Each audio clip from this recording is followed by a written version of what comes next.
Is worth the wait, folks. It's in prime time for a reason. Virginia and Brown, the Hoos, unseeded after back-to-back national championships, and the Bears at home, the 8th seed.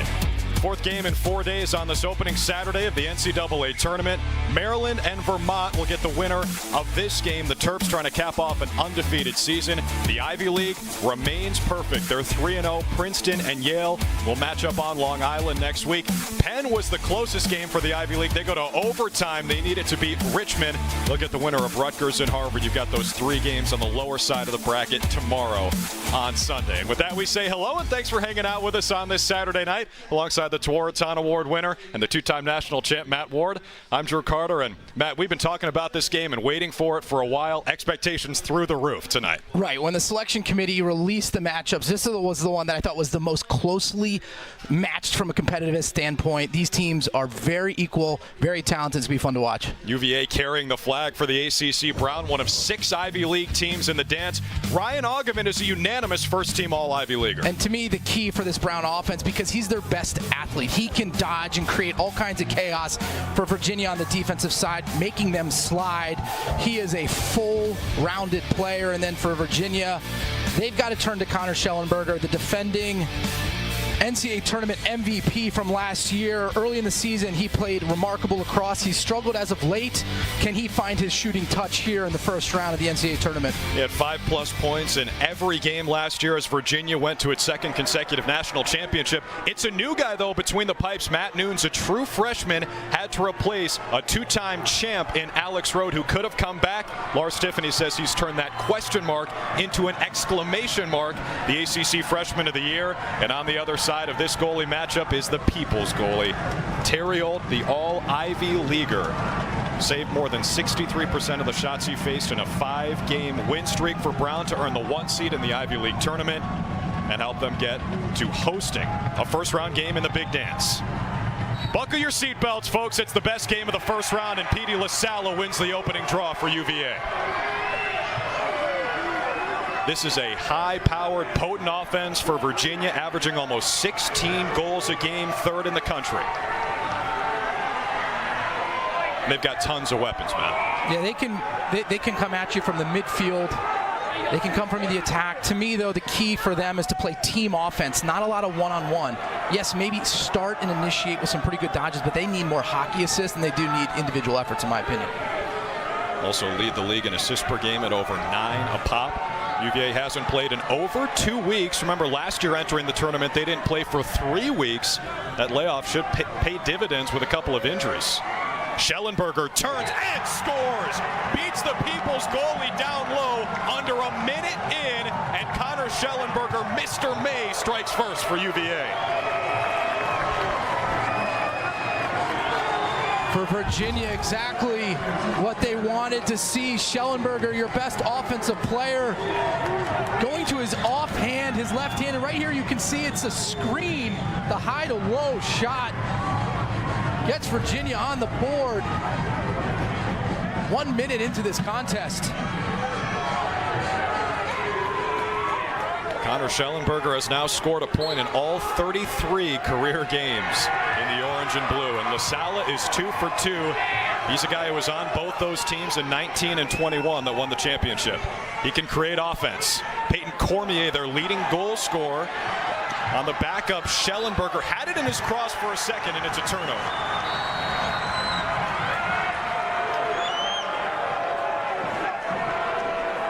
Comes Connor Terriol, the goalie. This is a UVA ride that is nasty and tenacious. Opponents clearing at about 77% of the time.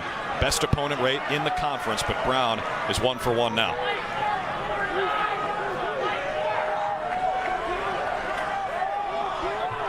Bears ripped off those 5 straight wins, 4 of them in the Ivy League, 3 of them against top 10 teams. Penn, Yale, and Cornell finished 4-2 in the Ivy in the regular season.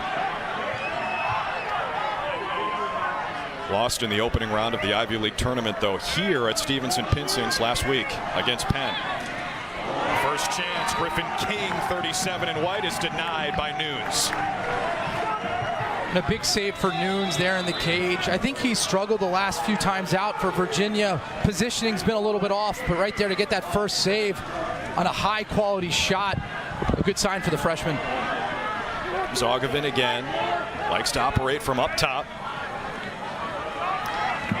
Back at X, Devin McLean. Ogavin goes left hand, and Nunes has another answer. This guy's a diaper dandy.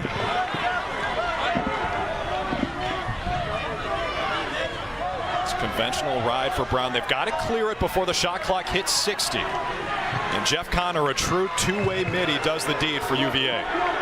Jeff Connor last year made an impact in the NCAA tournament, mainly on the offensive end. But what he can do both sides of the field is what differentiates his abilities. Schellenberger again picks a corner, and it's 2 goals for Connor Schellenberger in the opening 3 minutes. And what's become somewhat of a lost art in the college game, the slow break, is always an offensive opportunity. And right here, it's the nice job by Connor breaking the clear. And the nice tic-tac-toe passing to Connor Schellenberger. 2 for 2 early on. This is a Virginia team that's hungry. Might feel a little disrespected. They say all the right things, but if you're UVA, you're top 5 in all 3 national polls. You've won back-to-back national championships. You win an ACC regular season title, no ACC tournament, shared it with Notre Dame, and you're on the road, and they're up 2-0. First face-off win for Brown, scooped up by Trevor Yeboah Cody. Watch out for 23. He was the New York High School Football Player of the Year. Grew up on Long Island. And Brown is very good at the face-off X, particularly on the wings, because of athletes like number 23. When you're that fast and that physical. It's a really athletic Brown roster. Gunty and LaSalla, Matt Gunty, that is the face-off guy, did battle a couple of years ago. Last meeting was 2020. March 8th, last game both these teams played before COVID shut down the seasons for both. And there's a turnover forced by UVA, and it's Noah Chismar, another two-way midfielder. 34 in blue, still has it. Connor in front. Chismar had it taken. Chance for the Bears in transition. 3-on-2. McLean rings it off the pipe. Back up 1 by Brown. McLean with an absolute rocket off the post in the fast break situation. That's not the guy you want to give room to. Leads the team in both goals and assists, 46 and 23. Second in the Ivy League in points behind only Matt Brandow of Yale. There's Nolan Rockefeller, 44. Brown's got a deep and versatile midfield. McLean operating up top, matched up with Cade Sostad, one of the captains. Under 30 to shoot.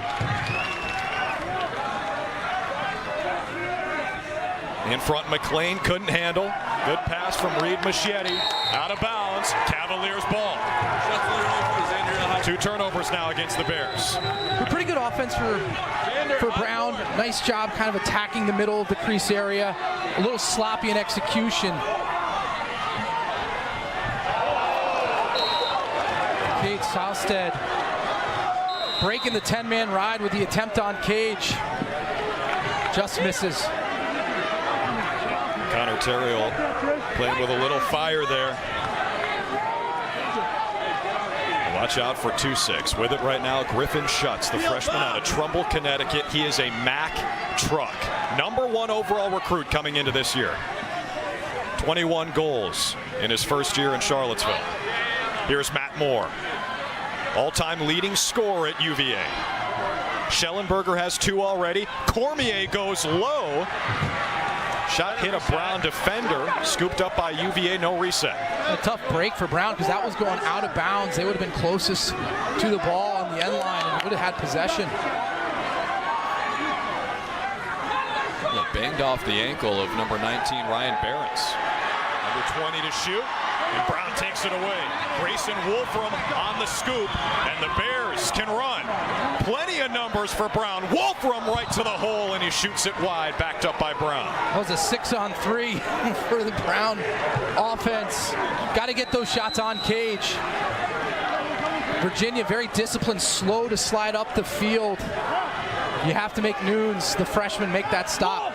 And that's part of the Brown DNA, as Mike Daly came over from Tufts, won 3 D3 national championships. This is his first D1 job, and their motto, play fast lacrosse.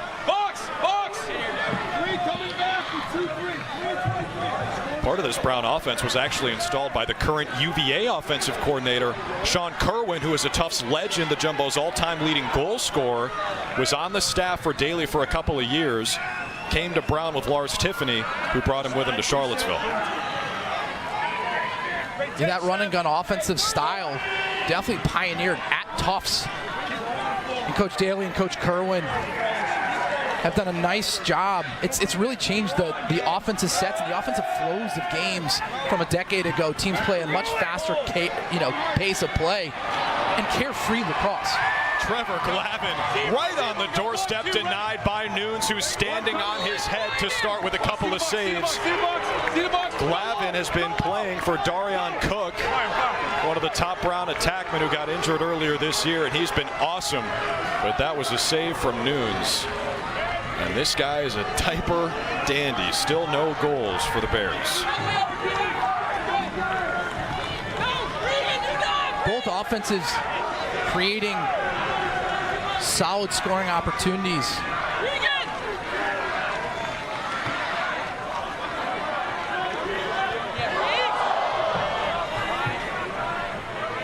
Brown has taken 6 shots, and Nunes had the answer for all of them. Another turnover for the Who's. That's their 3rd today.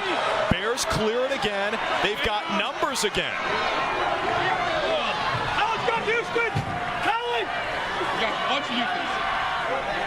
Here comes McLean. I think that's going to be a pass. They rule it a shot, and it's backed up. I think that was the right call. We are in a media timeout zone, and a timeout is called by the Who's. You can do that on a dead ball, call a defensive timeout, and that's what Lars Tiffany and company do. And more than halfway through this first quarter, it is Connor Schellenberger 2, Brown 0 here in Providence. Shelley was the most outstanding player in the tournament last year as a freshman. Looks even improved, if that's possible, as a sophomore. Want to manage COVID? Just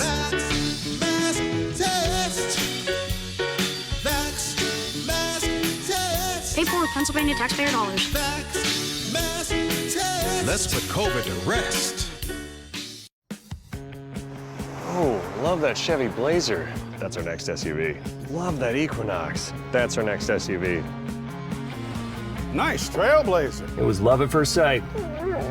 What? The Chevy family of SUVs. Find new options. Find new roads. It's Chevy Sport Utility Spring. Well-qualified buyers can get 0% financing or get a $1,000 cash allowance on all 2022 Equinox models. Find new roads at your local Chevy dealer. Well, last time Brown was in the NCAA tournament, 2016, when Lars Tiffany led the Bears to championship weekend, the program's 2nd time in the Final Four. This might have been the best team in the country back in 2016, led by the Tewaaraton Award winner Dylan Malloy. In the first round, they blasted Johns Hopkins, went on to beat Navy 11-10 in the quarterfinals. Kyler Ballistri had 6 points in that game.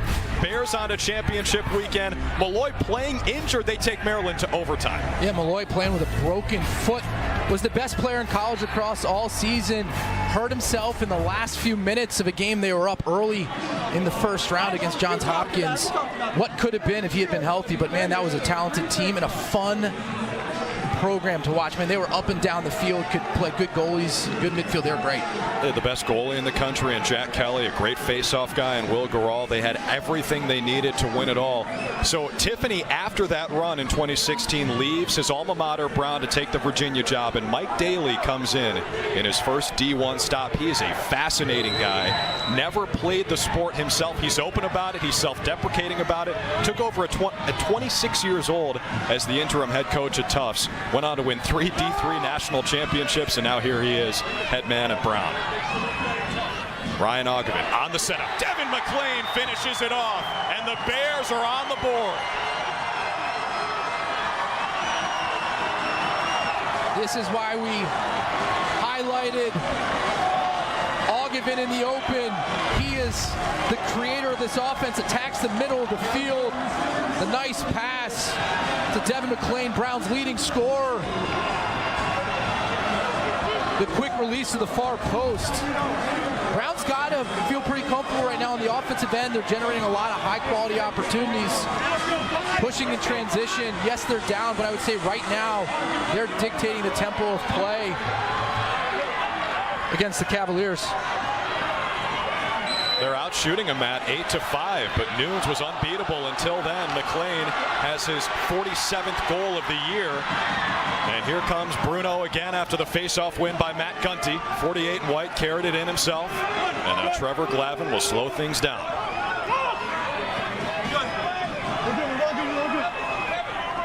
This is a Brown team that was blistering hot until the Ivy League tournament. They lost to Penn last Friday here in Providence. Griffin King out of Niskayuna, New York. Ogevin fires himself this time, and Nunes turns it aside. A nice right-to-left split for Ogevin. I'd love to see him keep running at that release. When you stop your feet, what happens? Goalies step forward. They attack the shot. When you're running at them, they tend to be on their heels, and they're less effective. Third save for Nunes. Grayson Saladay, 32 in blue. Had the one-man clear with a couple of spins like a top across midfield.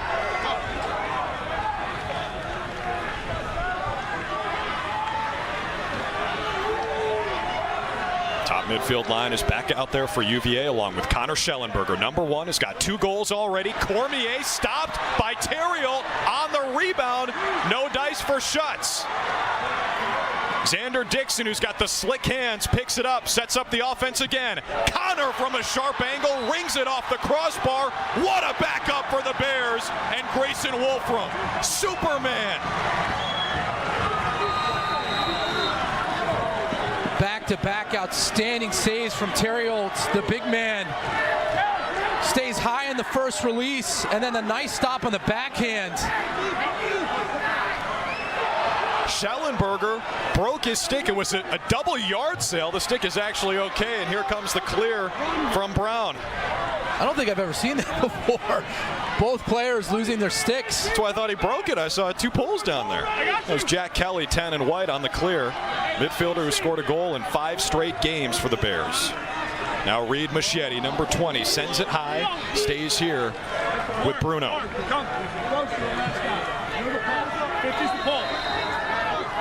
Good recognition. We all set? So far, this game is everything we thought it would be. The fans are rowdy here in Providence. It's evenly matched. 9 shots for the Bears, 8 for the Cavs. Machete, the senior out of Potomac, back to Kelly.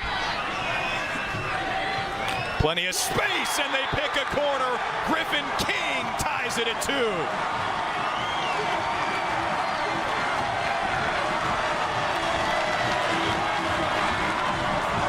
Another excellent offensive set for Brown.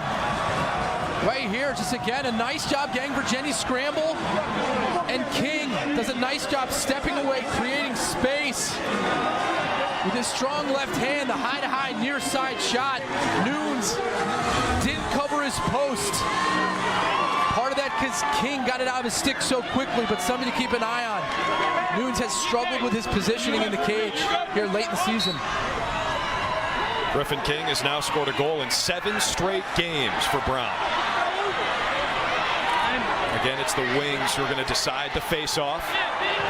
Lots of contact. LaSalle nearly knocked over Yeboah Cody, but it's hard to do that. A former football star. Yeboah Cody, as good as any player in the country on the wings.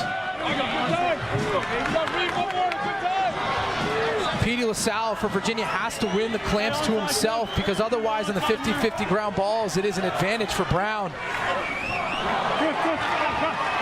Owens comes away with it, and now Virginia has to clear.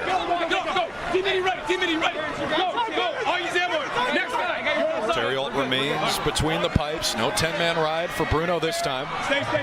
And they've got to clear it with 60 seconds or more on the shot clock. And it's going to be tight. Here comes Sawstad. Barely gets it across midfield. John Speck on that Brown sideline is fired up. That's about as close as it gets. I think the fans in Charlottesville watching at home don't have any fingernails left to bite. They went right down to 60. Both teams are 5 for 5 on clears. Speaking of 5, here's Matt Moore on the setup. What a shot from Peter Garneau, and what a stop from Connor Terriot. The All-Ivy League goalie is playing like it tonight. Brown in transition. Bears have their first lead. Ryan Behrens goes coast to coast, and the freshman makes it 3-2.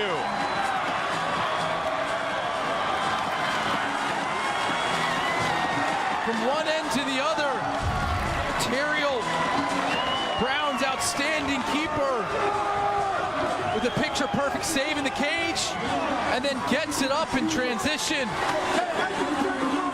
Behrens to the far post. That is what transition offense is supposed to look like. Brown is rolling. Behrens' first goal of the season.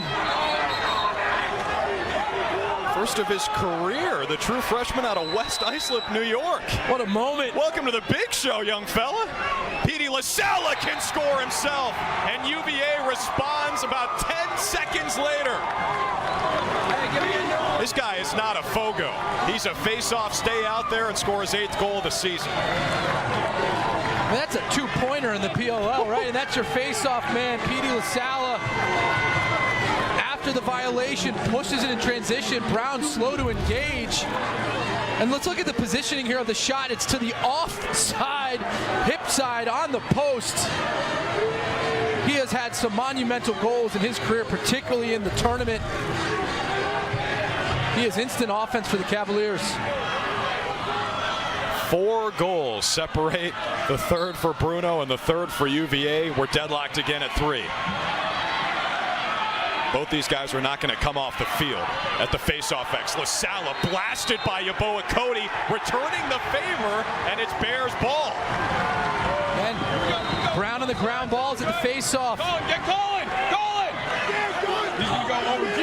Yeboah Cody, I mean, is so good on those wings. The best athlete on the field. He crunched LaSalle. He was one of the toughest guys in the country. He was in a sling earlier this year, played the same week against Carolina, ended up injuring their 2 face-off guys. Here's Machete. Pass sails way too high. And it's a turnover for the Bears. Step up, step up, step up. Their third tonight. 10-man ride for Bruno. Shot to the cage. It bounces just high. Team's really starting to take advantage of that. You know, the 10-man ride, when you take your goalie out of the cage, has been incredibly effective in college lacrosse the last few years. And what you're seeing more and more of is an alertness on the defensive end as the cage is open to take those shots. As Matsui just missed the full field goal.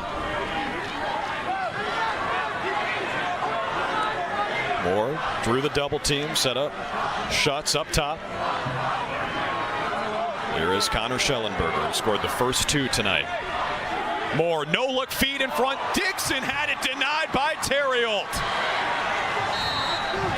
Man, is Connor Terriot good or what? The backup is awarded to Brown.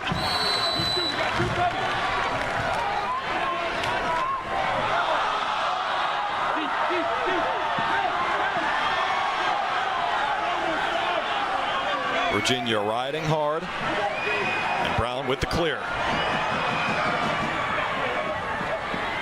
What a shot, sidewinder style from Brian Antonelli. And Bruno's back in front 4-3.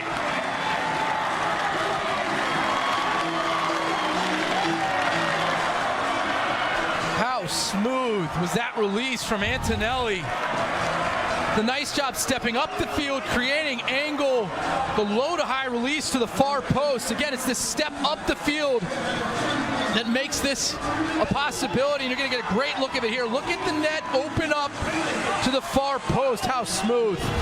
Antonelli with the picture-perfect release. His 31st of the season. He has scored in 16 of 16 games for Brown this year. It's not Antonelli's cheese shot, but he rips some ched that time. Brown back in front. LaSala wins the faceoff. Bears have 4 different goal scorers. LaSala just scored one for the Hoos. Gets some space, fires again. Terry Olt with the save.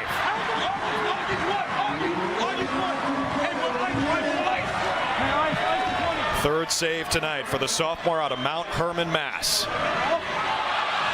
Look at Yeboah Cody, looking like a running back from Garden City. He was the New York High School Football Player of the Year, using that athleticism here for Brown. A one-man clear. A lost art in college lacrosse, but Brown getting it to their best athlete in the middle of the field, and no one's going to stop him. Bruno can hold for the last shot of this first quarter. Griffin King, who scored their first goal, 37 with it now. Matched up with a short stick, Jack Peel. Turns, shoots, Nunes denies. Under 10 seconds for UVA. They've got to hustle. Grayson Saladay fires it. Peel shoots from midfield. It sails high and wide, and that'll do it for the first quarter.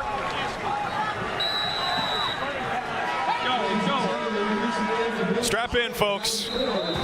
The opening 15 was everything we dreamed of and then some. Stevenson-Pinsence is rocking. Brown leads by 1 after Connor Schellenberger scored the first 2 of the night. It's the unseeded 2-time reigning champ Cavaliers against the Bears back in the big dance for the first time since 2016. This is going to be a blast. Don't go anywhere. Want to manage COVID? Just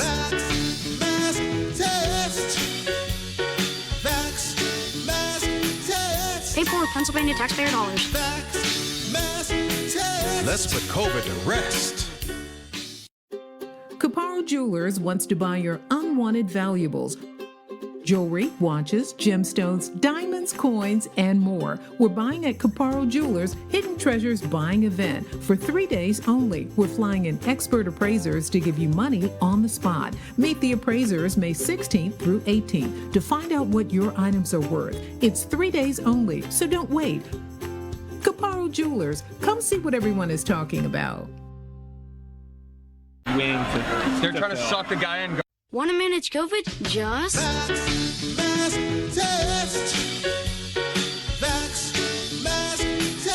pay for Pennsylvania taxpayer dollars.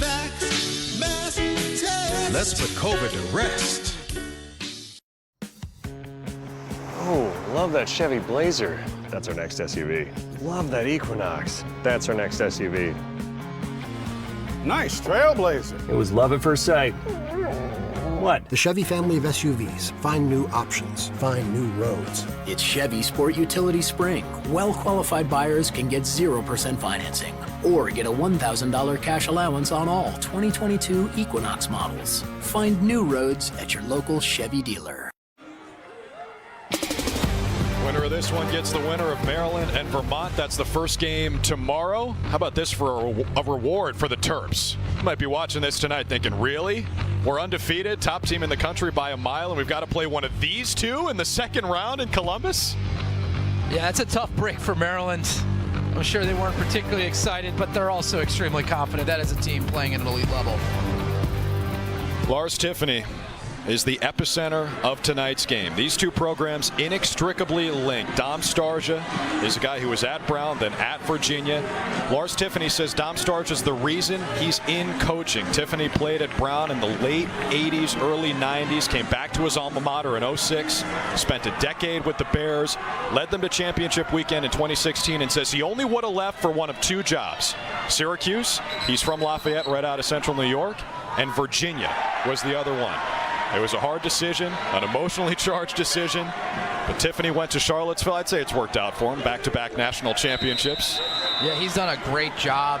You know, Virginia had a lot of talent on the team when he arrived in Charlottesville, but he implemented his own program, his own system, and really has helped develop these young men into elite athletes and even better people. And he was very candid, as he always is when we spoke to him this week, Matt. He said, you know, last time they came to Brown in 2020, the last meeting between these two, it was kind of a Lars Tiffany homecoming. He was seeing a lot of old friends, going to a lot of his old favorite spots, and they lost that game 14-13 as that shot is backed up by Bruno. But this time it's all business for Coach Tiffany.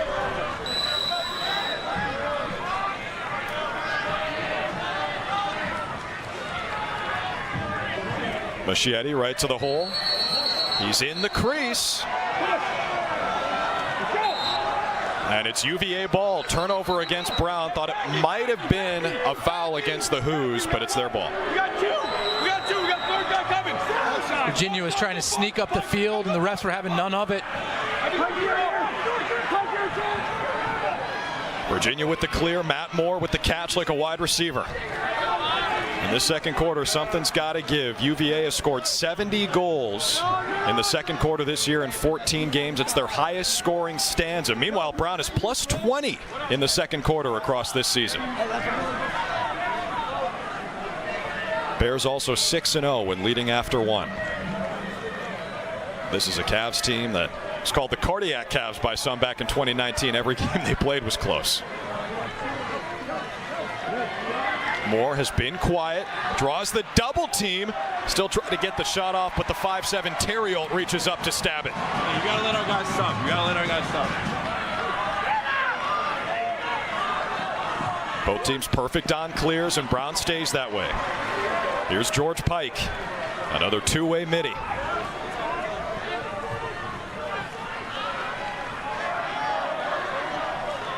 Really like what Brown's doing, getting the ball up and out with efficiency and speed. Virginia, a team that's known for their ride, Brown is not allowing them to establish that. Yeah, both teams 9 for 9 on clears. Going back to that 2020 game, that was a doozy. The Who's led 8-2 in the second quarter before 7 straight for the Bears. Both of their last two matchups have been 14-13, with the home team winning both in 19 and 20. Now UVA's got it clear. Nunes took a shot. And the Cavs will do it with Cade Sostad out of Highland Park High School in Dallas. Both teams impressive in their clearing today. And Sostad has an offensive midfielder trapped, Jack Kelly, number 10. So UVA is going to try to play a little 5-on-5, but Kelly's still out there in the middle. Now he's going to race off to sub. You saw him streaking across the bottom of your screen. 6-on-5 for the Who's. Sostad set the screen for Schellenberger. We're back to 6v6, and now they'll get the long pole out.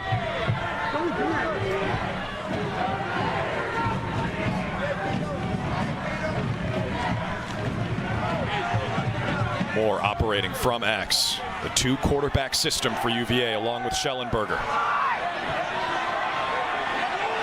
Moore's pass to Garno is a little wide. Sostad can bat it back with the back of his stick.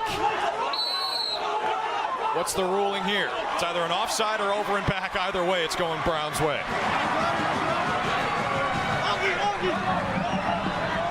Fourth turnover for Lars Tiffany's team. And credit number 9, Andrew Geppert for Brown, matching up one-on-one with Matt Moore and winning the matchup, forcing the Cavaliers into a turnover. There goes Ryan Ogevin. He's got an assist tonight already. the spiritual leader of this Brown team.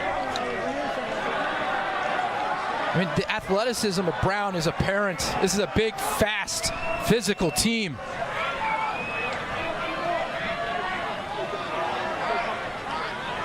Ogilvin might be the best example. And there's a turnover for Bruno. And here comes Scott Bauer. Another pull out of Dallas for UVA. Looked like a ballerina staying on his feet.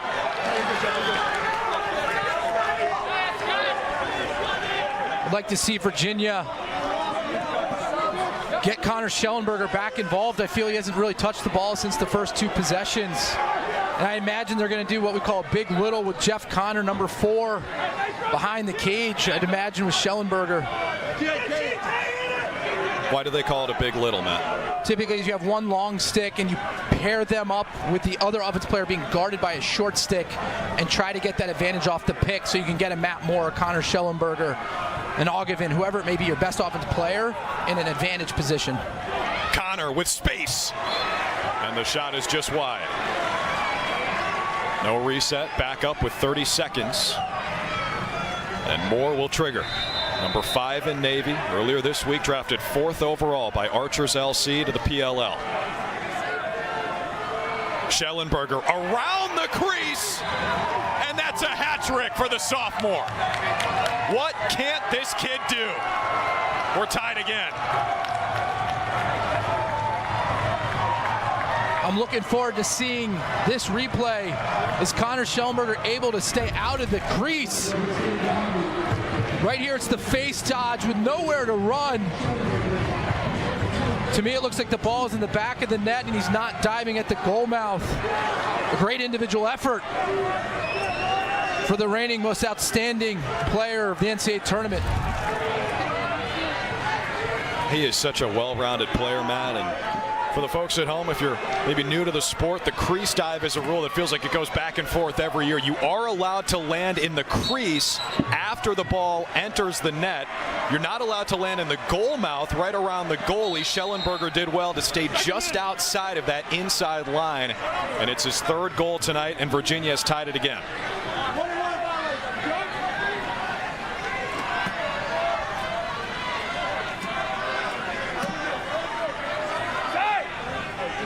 Here comes Griffin King, who scored already for Brown tonight. By the way, the faceoff 6-4, Bears lead.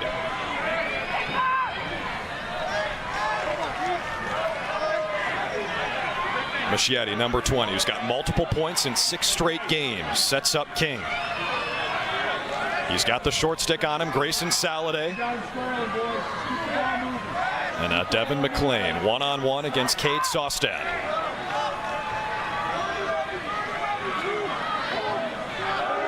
Now it's Kelly with the short stick. Shoots left-handed, and Nunes catches it right in his cross. 6 saves for the true freshman from outside Houston. Virginia in that secondary transition again. We've seen them take advantage once tonight.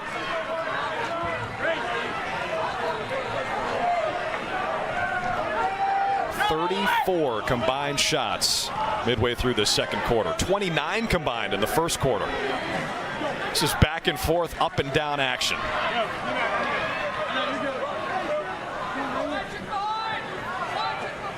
Evan Zinn, number 0, the transfer from Johns Hopkins, gets it to Cormier. Back to X for Schellenberger. And here's the big little that we referenced earlier. They have Simmons behind the cage, setting the pick. They get the switch. Schellenberger against a shorty. That is death. The shot from Moore. Lots of English on the bouncer. It goes wide. Backed up by Jack Simmons with 26 to shoot.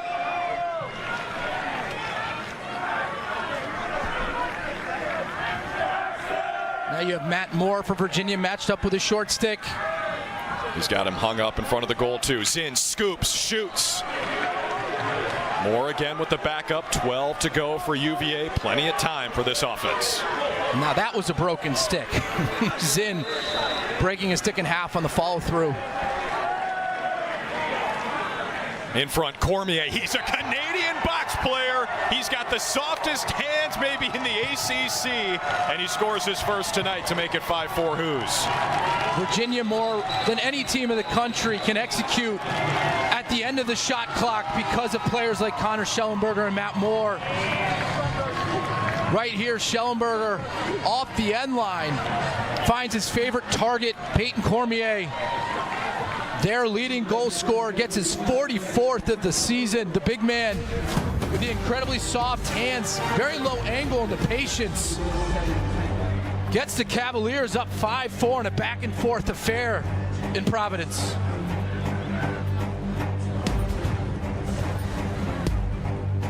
Want to manage COVID? Just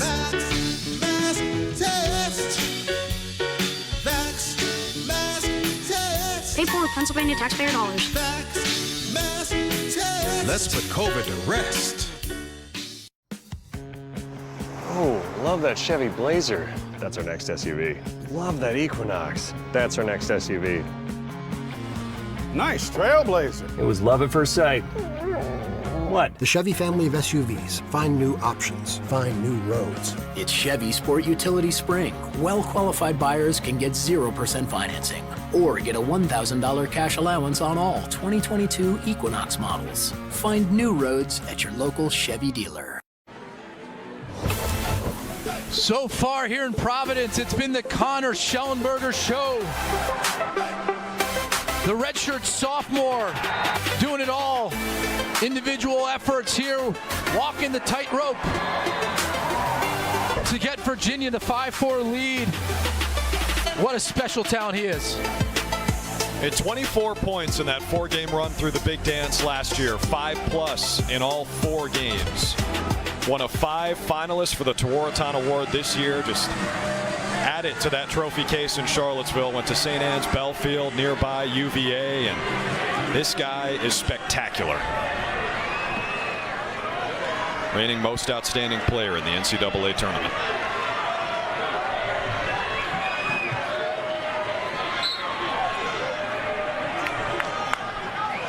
LaSala tries to chase down the face-off. Scooped up, Scott Bauer. It sticks in his cross. He fires, and it's a pull goal for the Cavs. Scott Bauer has his 2nd of the season. We've given Brown and their wings all the credit so far in this game, and Scott Bauer from Texas. I mean, the release on this shot, he looks like it. I mean, the 3-quarter pull to the far post. He looked like an offensive mini there. Building some momentum for the Cavaliers with back-to-back goals. Listen to the Virginia fans here in Providence. There's a UVA chant breaking out. They travel well. Scott Bauer, what an athlete, a football background from the Episcopal School in Dallas. LaSala again. Got crunched, and it's UVA ball. LaSala stays out there. Could it be back-to-back pole goals for the Hoos?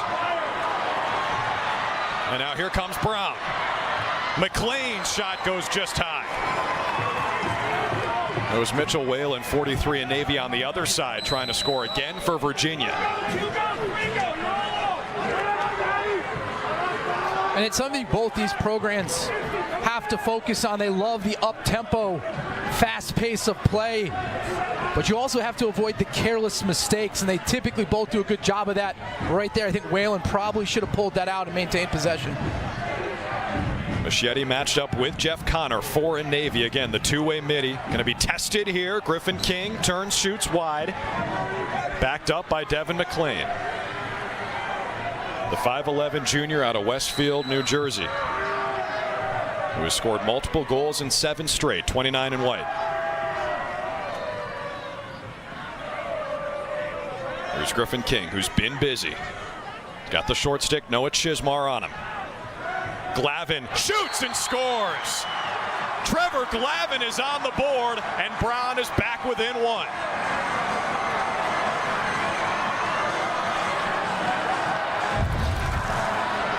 And right here, just a nice job coming up the left side. Cade Southstead for Virginia decides to come in front of the cage. And Trevor Glavin takes advantage. Right, Southstead can't get on his gloves soon enough. Nunes comes off the cage, off the pipe. And Trevor Glavin gets the 5th for Brown to get us within 1. Glavin embodies the next man up mentality. Replaced Darian Cook a few weeks ago, and he's been a revelation. 15 points in a 4-game span to end the regular season after he didn't have one in the opening couple of months. It's another face-off win for Brown. There's just so much speed on the wing for Brown. Bruno now leads 7-6 at the face-off X. Ogevin just subbed on.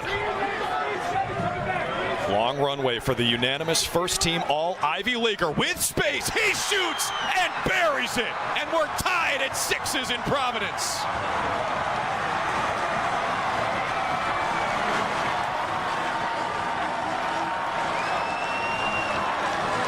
Ryan Ogevin showing why he was drafted to the Professional Lacrosse League. This is elite range on the run, near side low. Virginia gives him too much of a leeway, and he's too fast and too skilled. He is going to find his way in the professional lacrosse ranks. I think he's that talented. 4th round pick by Archers LC. That sounds familiar. Earlier tonight we told you Matt Moore was the 4th overall pick by Archers LC. So future teammates in the Premier Lacrosse League doing battle tonight in the NCAA tournament. LaSalle wins the faceoff. We're back even at the faceoff X, 7-7. Schellenberger, way too much space. Theriault denies him, and he has an amazing stop of Peyton Cormier. The People's goalie is putting together a highlight reel in this first half.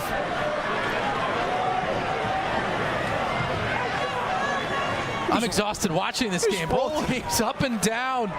Whew. Shot after shot. What a couple saves there. Connor. Here's Xander Dixon. Out of Greenwich, Connecticut. He's got speed. In soft hands, too. But it is a crease violation against Virginia. I think they got Schellenberger, one in Navy, trying to set the screen. Here comes Brown. They'll waste no time, but they give it right back. Dixon scoops it up, and now Virginia tries to clear. Maybe the first failed clear of the game right there.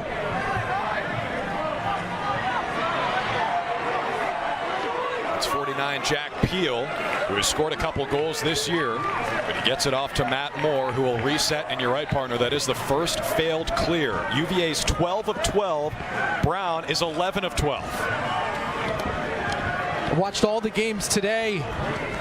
Right now, I think both teams in this matchup playing the finest lacrosse of all the teams today from an execution standpoint. This is a high-level game. There's Behrens, the freshman who scored his first career goal earlier tonight. That's hard to believe based on how smooth and how good a shot it was for Behrens coming in. For his first goal of the season, remarkable to me. Pretty good time to do it here in this tightly contested NCAA tournament game.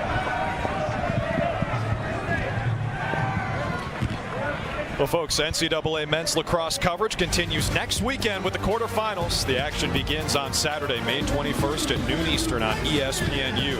For more information on the 2022 Men's Lacrosse Championship, visit NCAA.com, your home for all 90 NCAA championships. Columbus and Hempstead, Ohio and Long Island. I just find it a little strange that if Ohio State wins, they'll be playing at home in the quarterfinals, even though they're an unseeded team. We got to get through Cornell first in Ithaca.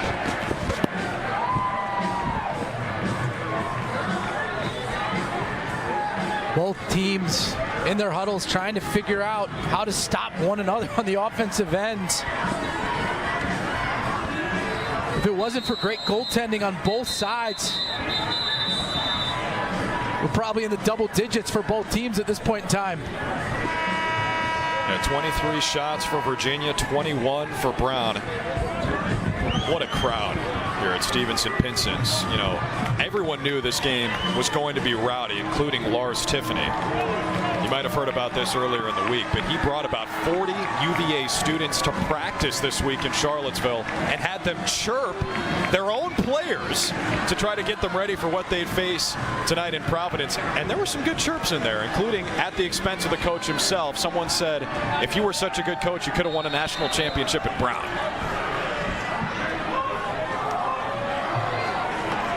I would love to be at that practice. There was a megaphone involved. There was the TikTok voice reading chirps through the megaphone. Here's Ryan Augevin, the bouncer, backed up by Trevor Glavin. But realistically, Matt, nothing can emulate this environment, right? This is great. I mean, the crowd, both sides of the field, packed attendance. Here's Reed Machete with the short stick, and he takes advantage. And Bruno is back out in front.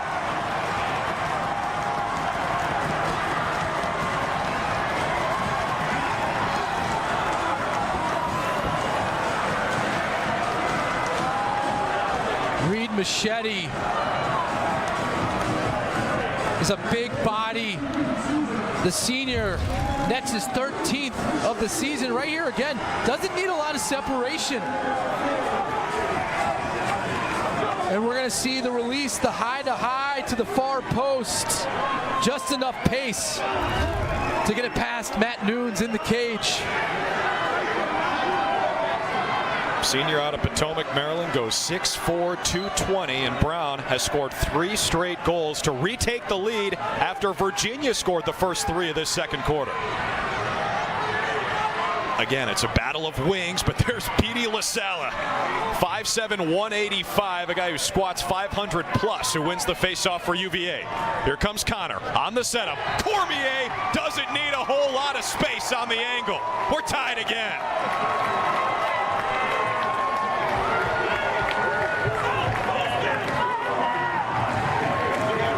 LaSala picks up the contested ground ball and gets it over to Connor, who finds Cormier, who missed an opportunity a moment ago, but here at his prime spot on the field, goal line extended. The lefty buries it low to low.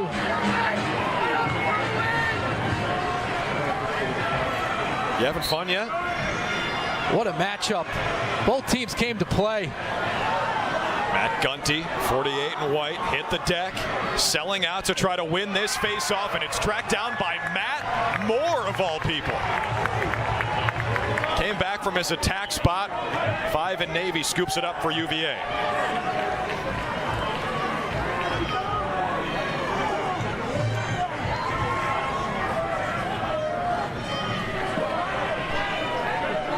Just 19 seconds between goals as Virginia stops the 3-0 Brown run and ties it again. Here's Patrick McIntosh, 18 in Navy. Sophomore out of Palo Alto with 8 goals this year. Second line midfield out there for Lars Tiffany. Here's Peter Garno, who's got a rocket of a shot. That time his pass is picked off and taken away by the Bears.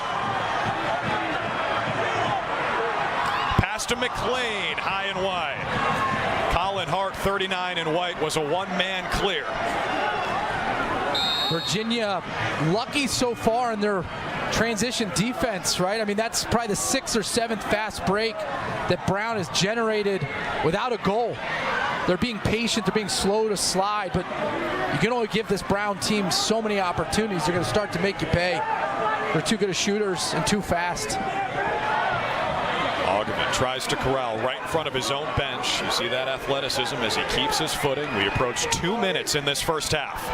Already 14 combined shots in this second quarter as Ogevin fired from way downtown. Saved by Nunes. Pickup for UVA by Mitchell Whalen. You get the feeling this game is going to be decided based on which team ultimately has the ground ball advantage. I really think that's going to be the key moving forward. So many contested 50-50 ground balls. Who can get those few extra possessions? 15-12 so far. You see it at the bottom of your screen. Virginia is the best ground ball team in America, over 39 per outing. 40 on the shot clock, 1:15 in the second quarter. Here comes Connor again against a shorty. Matt Moore working on Andrew Geppert. He's a cause turnover machine for Brown. And now it's Connor against Yeboah Cody. This is a fun matchup. And Connor usually a nightmare matchup against the short stick, but not so much against Yeboah Cody, who's just so athletic. At a step, Schellenberger on the turnaround. Shots, one more. Connor! Kick save and a beauty from Terriol. Fresh 60 on the timer as Schellenberger tracks it down near midfield, and Virginia can hold for the last shot. 6 saves for the People's goalie. I mean, Terriol just incredibly active in the cage, flopping to the ground. He reads the release point of shooters so well. He always seems to be in position. He takes up a lot of the cage, but man, his hands are quick and he's athletic. 15 to go in this second quarter. Griffin Schutz, 26 in Navy, operating. Under 10. Schutz, the #1 freshman in the country, is denied by Terriol. 3 seconds left. Terriol fires it. We go to halftime, deadlocked at 7.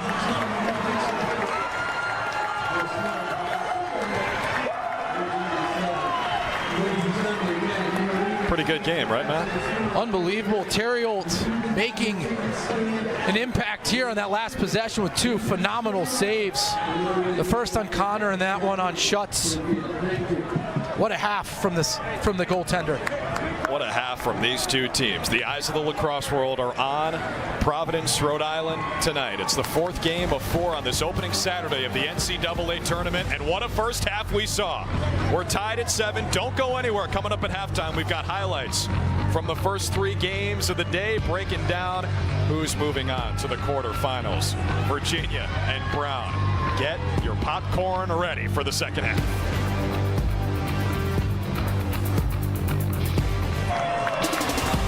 This game has been everything we hoped for and more. Tied at 7 as we take you to the second half in Providence. Brown hosting the reigning 2-time national champs, Virginia. Thanks for hanging out with us. Cannot wait for this second half. He's Matt.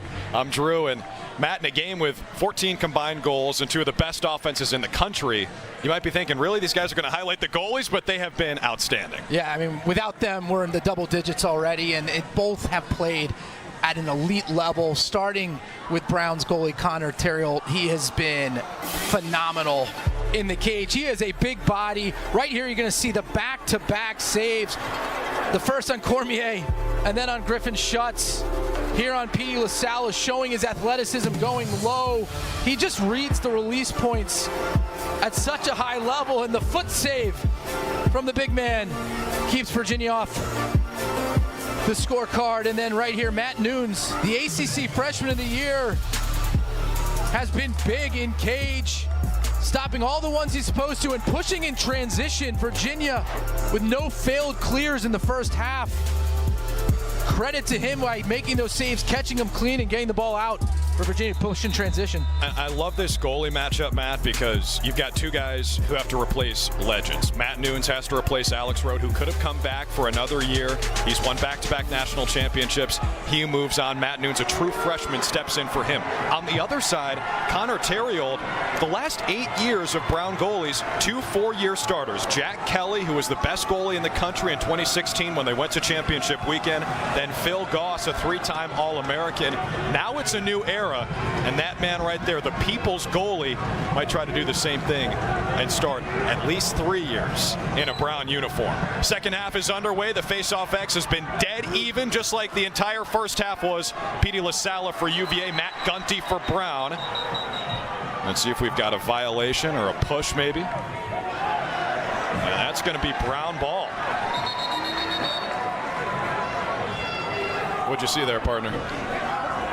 It may have been a withholding. I mean, look, in this contest, if Petey LaSalle is not winning the faceoff clean to himself and quickly, Brown is coming up with those draws.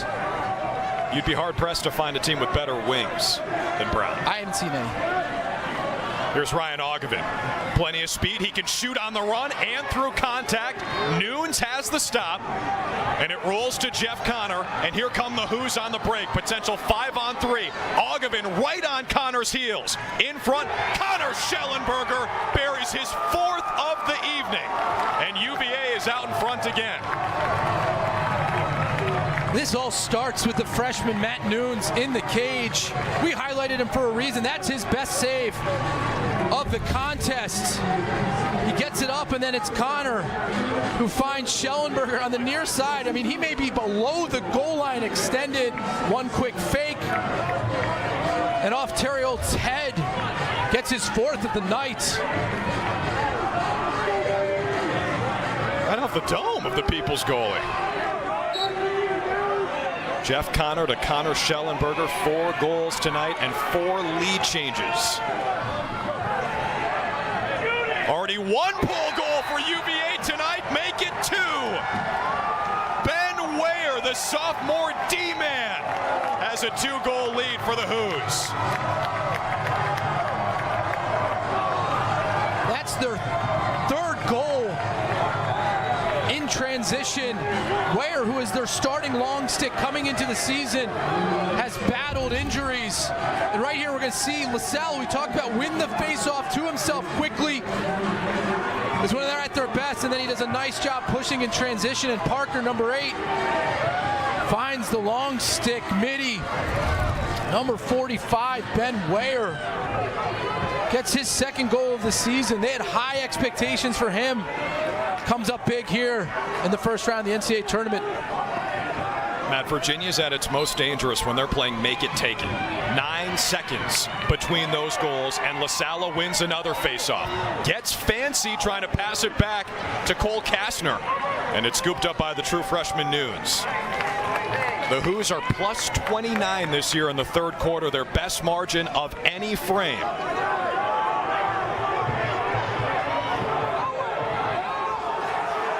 Kastner gets rid of it, flings it. Who won the race? UVA with Peyton Cormier. But a risky pass is taken right back by Bruno. Luke Gatos had it. And here come the Bears on the break. Yeboah Cody, 23 and white, thought about it. He's got 7 goals this year, plays on the wing, plays D-mid, and he'll stay out there for offense too.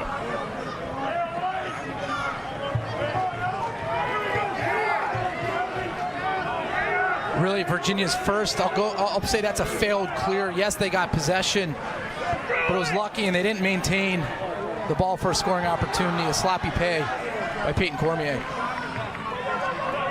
Here's Griffin King, who scored the first goal for Brown tonight, his 13th of the season. Trevor Glavin has his man hung up. That's Kate Sostad right behind the goalie Nunes. In front, Devin McLean with a quick trigger, and Matt Nunes with quicker hands. Just gobbles up those shots. He's an explosive goalkeeper. That's 10 saves for the freshman. It's going to take a little bit more than that to knock the freight train Griffin Schutz running down the sideline there. But look at the hands here. Look at the explosion from Nunes. Just matches stick for stick up high, maintains possession. Good offense from Brown. Better goalkeeping from Nunes. 10 saves for the freshman. In front, Cormier tried to go between the legs. Now a flag flies. It's going to go against UVA, and Brown will have a free possession.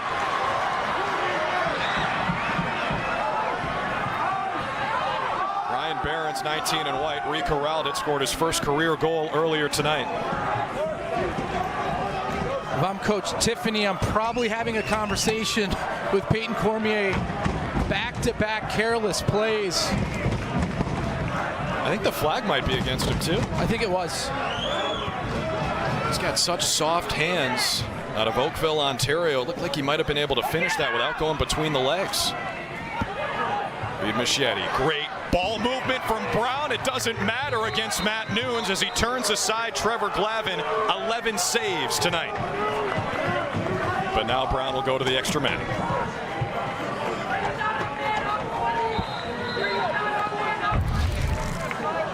And you can see here, if I'm the coaching staff, I'm not as upset about that play, the penalty, right? Because it's a hustle play. So I'm trying to get the ball back. But he had an opportunity inside to, if he couldn't get the shot, maintain possession. But now Brown has an opportunity on the man up. 30 seconds for the push. Brown operates at 45% on the man up. Virginia 69% killing off penalties, best in the ACC.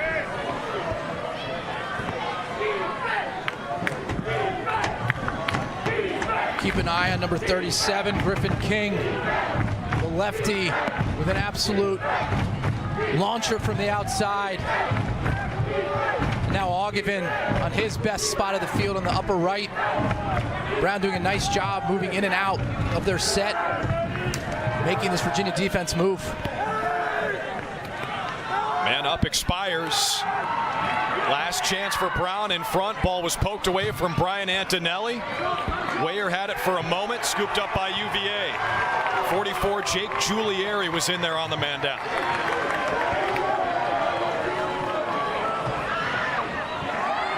Hoos have been great clearing it tonight, but this one they cough up. Devin McLean is 1-on-4. Here come the reinforcements. Both sidelines are apoplectic. Both coaches have their palms to the sky. Looked like a little wrestling match there in the middle of the field. But the refs have been pretty slow to throw the flag. That was the first man up tonight for Brown, for either team.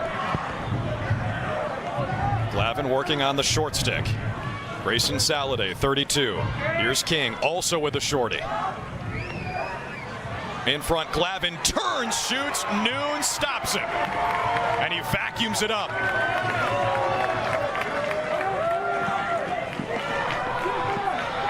This freshman has 12 saves, and he is building his own legacy in Charlottesville after Alex Rode won back-to-back championships between the pipes. Jeff Connor gets hounded by two Bears. And Nunes here again on the left side of your screen. He does a nice job. Look, he's going to get real low because he knows when it's those backhanded shots, it's very difficult to change planes and go from low to high. Good scouting, good technique and body position. More up top, Connor, plenty of space, steps in, shoots, backed up by Griffin Schutz. It'll stay with UVA. Theriault makes you think in the cage. He takes up so much of it, and he's got such great presence and body positioning in the cage. Jeff Connor overthought that release. This is such a good goalie matchup. Connor Schellenberger re-corrals with 20 to shoot. Cormier splits the double. Again, a little careless with the ball, and it's taken away by Barons. Here comes Brown in transition again.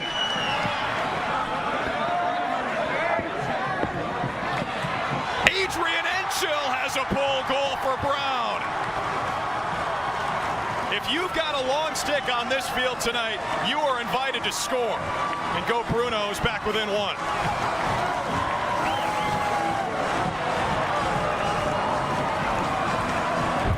The turnover, Cormier runs into the middle of the field in traffic. Brown puts the ball on the deck, and then the slow break. Adrian Enschel with the soft hands and the finish to the far post. What a special play. Really the first goal in transition for Brown in this matchup. Nothing gets a team fired up like a pole goal, right? Brown wins the face-off as Gunty sent it back to the defensive side. Scooped up here by George King. Here comes the senior out of California. King shoots from a sharp angle. And he'll stay here with Bruno after the backup.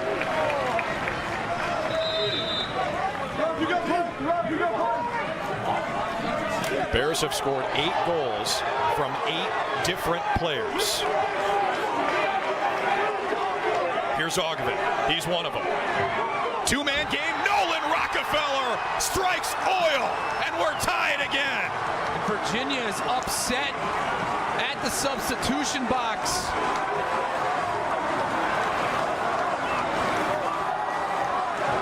They thought they were interfered with in their subbing, and Brown takes advantage.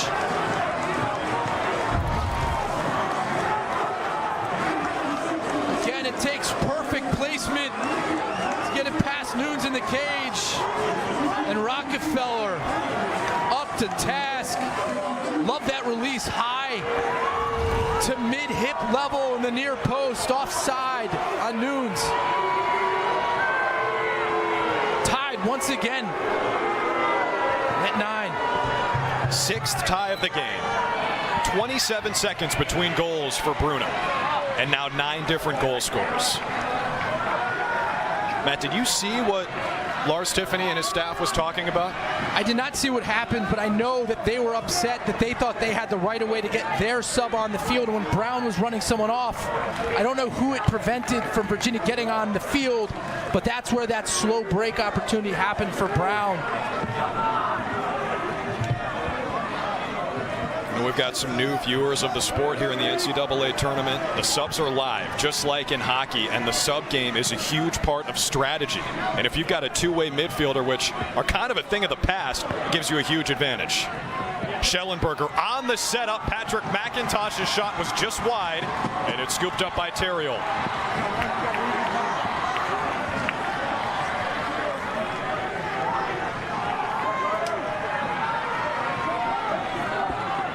Brown's got to go.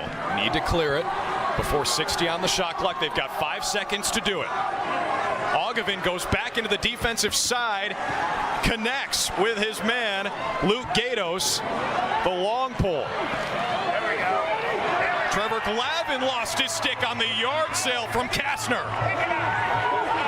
Big collision. Quentin Matsui took a broadside to the dome. Scooped up by Scott Bauer, who scored tonight. Let the bodies hit the floor, and finally a flag flies. So Virginia's going to go to the man up for the first time tonight.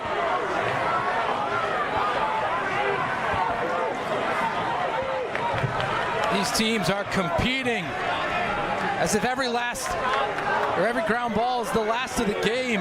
They know how important these extra possessions are. Free chance here for UVA. Jeff Connor in the corner, one-on-one with Trevor Yeboah-Cody.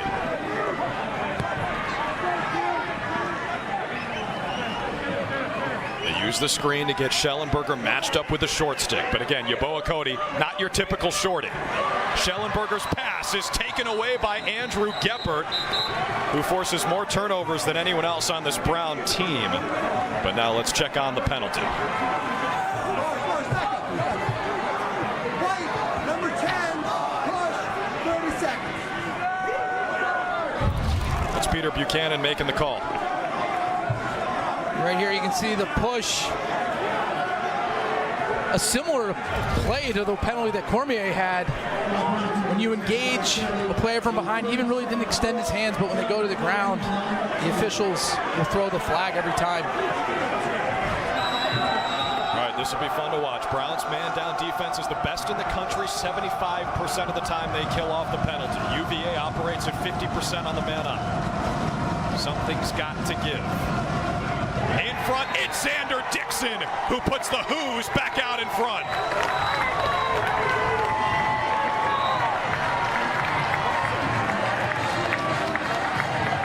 The Brown man-down defense caught napping early on in the possession. UVA gets the ball behind the cage to Matt Moore, who finds a cutting Xander Dixon with a quick release, changing planes. Right here, Matt Moore, the nice accurate pass, and the high to low finish to the corner. Back and forth we go. Virginia now back up by 1. Want to manage COVID? Just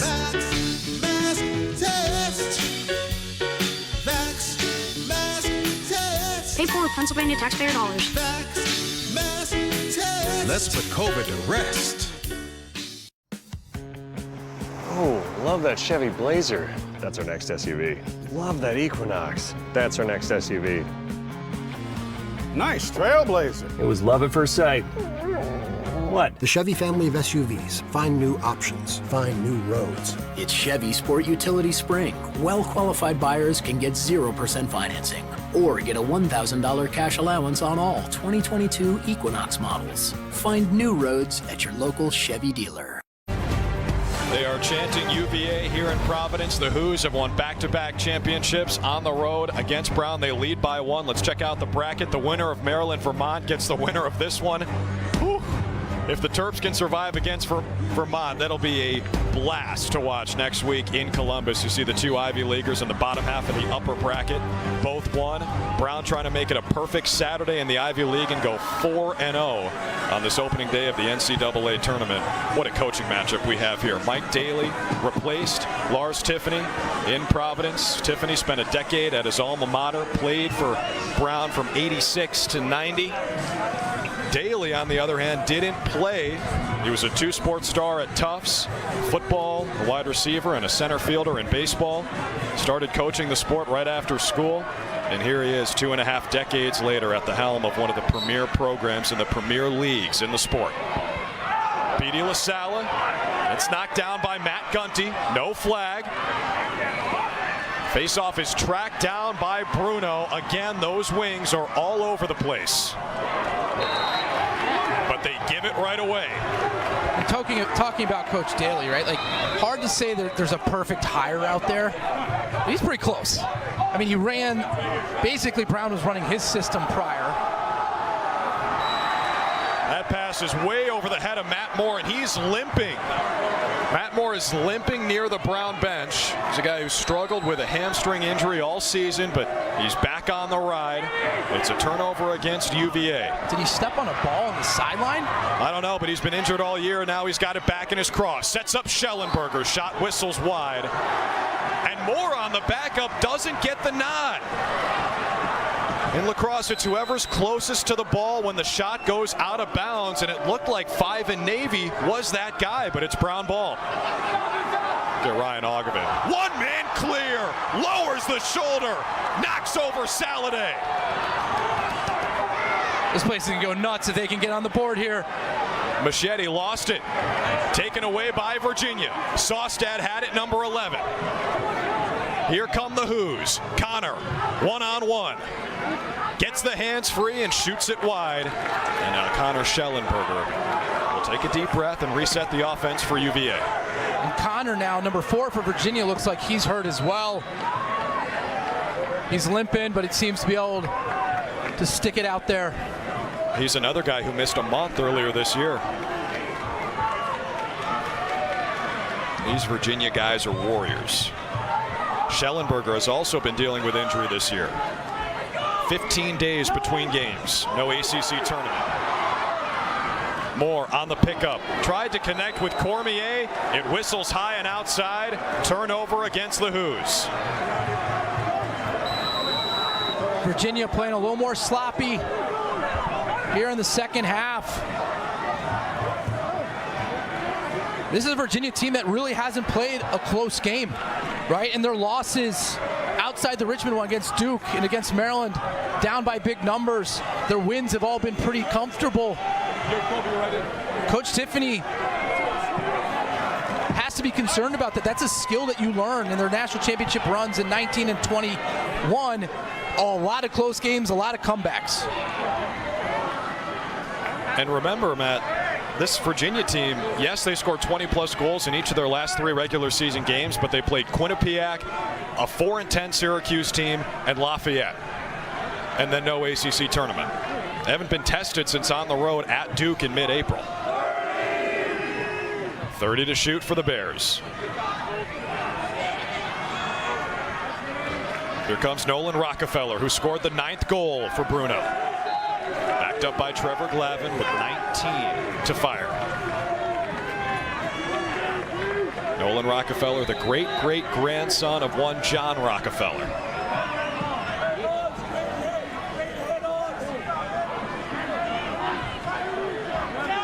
Here's Colby Gendron. Under 10. McLean tries to make something happen. King scooped it, saved by Nunes. We got two coming. Jack Peel streaking across the middle. He's got a runway, and he buries it. Who's back in front by 2? Jack Peel has his 3rd goal of the season. What a difference an inch makes. Griffin King fires the backhand off the far post, and then Virginia picks it up, gets it going in transition, and Peel, who was an offensive midi for a couple years, has transitioned to that deep midi. Very skilled on the run to the near side as the Who's bench gets fired up with the 2-goal lead. Saw the guy in the front of the frame in that flat brim hat. That's Sean Kerwin, one of the best players ever at Tufts under Mike Daly. You said it, Matt. He implemented that tough system at Brown under Lars Tiffany before he left to Charlottesville. The ties between these two programs, going back to Dom Starja and Pete Lasagna's sister Chrissy, who married Dom Starja, they go way back. These two are linked as Matt Gunty wins the face-off, with Brown now down by 2. Virginia's got 4 goals on 8 shots in this 3rd quarter. 6 turnovers, though. This has been a very well-played game for 90% of. There's about 2 minutes there where I feel like both teams kind of lost their way a little bit. Sloppy, lazy play. Who can snap out of that fastest? Most likely will get an advantage here. Machete drew the double team, sets up great ball movement, and Nunes saw that all the way on the shot from Jack Kelly. Again, the Who's will push it. Ben Weyer, 45, has already scored 1 tonight. Moore with space, 1 more for Schellenberger. Good recovery from Bruno. Great transition defense. Nice awareness from Virginia to slow it up and get a possession, but Brown doing a nice job getting back and thwarting that fast break opportunity for the Cavaliers. Second midfield out there for UVA. Evans in, 0 and Navy. The transfer from Johns Hopkins. Back to Jack Simmons, senior out of Lutherville, Maryland. 9 goals this year. Tomorrow's going to be a lot of fun. 4 great games, starting with Vermont and Maryland at noon. Simmons draws the short stick. Screen from Moore, back to him, and now he's got the shorty Grayson Wolfram on him. Brown's probably going to be early to slide here. In front, Cormier with plenty of real estate, and you cannot give 2-4 that much room. Hat trick for Cormier. Cormier making up for a few mistakes, but credit Matt Moore and Virginia being very smart schematically with a 2-man game behind, getting Matt Moore matched up on the short stick. That forces Brown to slide early, opening up the middle of the field where Cormier fills the space. And then again, that little stick hesitation opens up his shooting lane, gets his hat trick.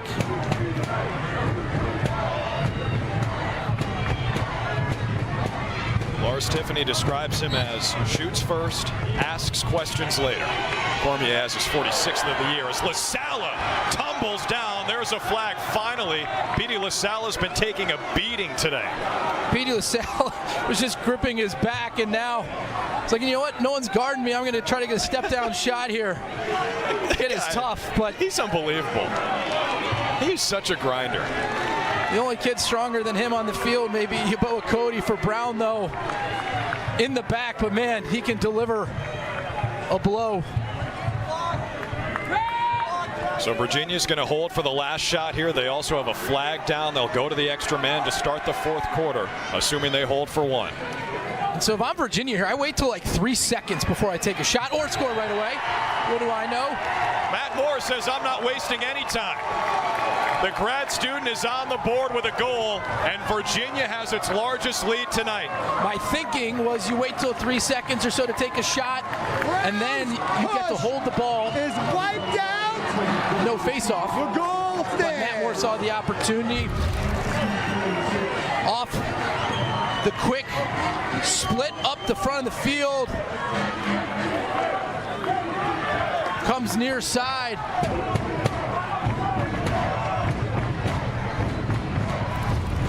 Just tucked it in. He was really limping earlier tonight.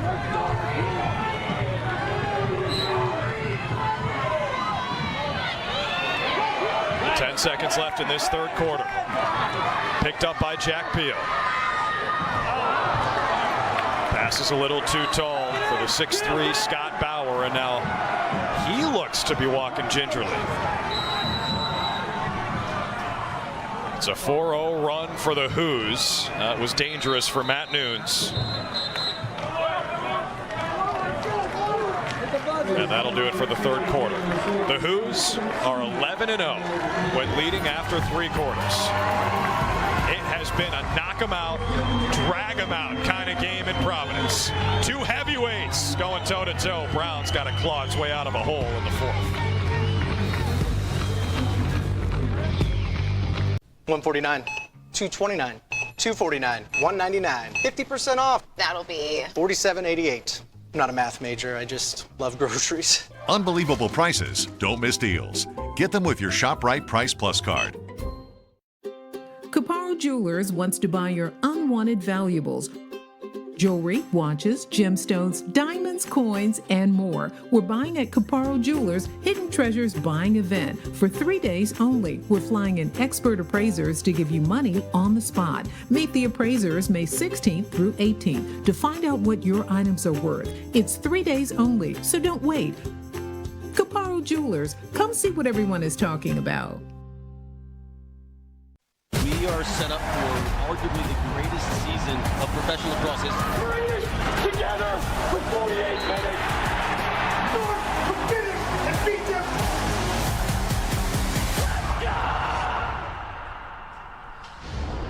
Andy Towers frequently going to be muted with a beep or a silent something on ESPN as the PLL has signed a deal with our family of networks. We're so excited to have it. You saw the PLL draft on ESPNU Tuesday. Logan Wisnowskis, #1 for Maryland, #1 in the draft to Chrome. Matt Moore, the second player drafted from this tournament in the PLL draft. He's going to be teammates with his opponent tonight, Ryan Augevin, you see in the 4th round, drafted by Archers LC. It's going to be so much fun this summer, man. Best players in the world, and I'm really excited about Ryan Augevin. I think he has such upside in that league. I think that's a steal. I think he is one of, if not the best, dodging middies in the country, and they got him late on in that draft. And big ups to Paul Rabel and the entire PLL, what they've done. Got a chance to see Paul in Bristol earlier this week, and he was rocking an incredible, immaculate sweater on SportsCenter with Sage Steele the next day, Wednesday. Right now we're locked in on the NCAA tournament. First round, Brown hosting UVA, the 2-time reigning national champs, having to go on the road for just the 3rd time since 1988. In front, Cormier again. Ring him up for Peyton Cormier, his 4th goal tonight.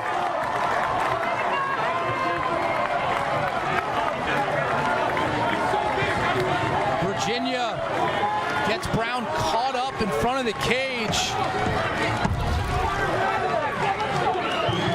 And just the nice cut. I mean, Cormier's ability to finish at the goal mouth is as good as anyone in the country. Usually you want a little more space. He gets as close as he can and doesn't need a lot of shooting angle to put the ball in the back of the net. Schellenberger with a nice patient feed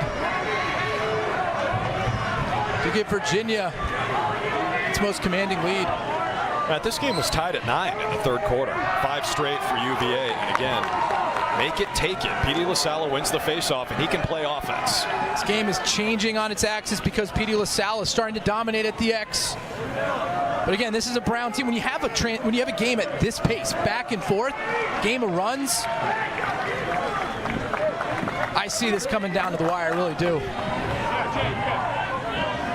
There are a lot of fans of Brown State who are hoping you're right, partner. It's a 5-0 UVA run at the faceoff X. 16-11 UVA leads. It's been all LaSalle versus Gunty.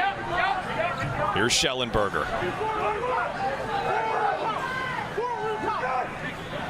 Connor with some breathing room. Got the hands free. The shot is denied on the backup. And it is a fresh 60 for Schellenberger.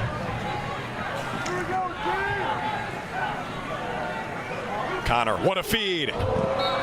Great look from Griffin Schutz to set up number 4.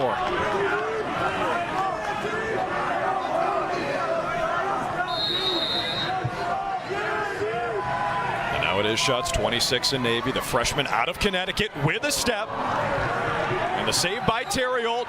Dive for the backup. It is Brown ball. Luke Gatos won the Superman contest against Matt Moore. Brown needs to focus on one play at a time. They've got so much talent. They don't need to let this game get away from them. Baby steps. There's no quit in this Brown team. Ogevin delivered a blow and took the shot wide. He'll stay here with the Bears. His body control and his physicality as a Dodger, that's why I think the next level for him, he's even going to go to another level as a player. Brown ball battle again, and it's Virginia ball. Cole Kastner there with the check going out of bounds. So I mean, what we kept an eye on early in the game, he's got a knee brace on, hasn't played a game with a knee brace all year. Doesn't seem to be hindering his performance. We saw him walking a little gingerly in practice yesterday. Cole Kastner, the ACC DPOY.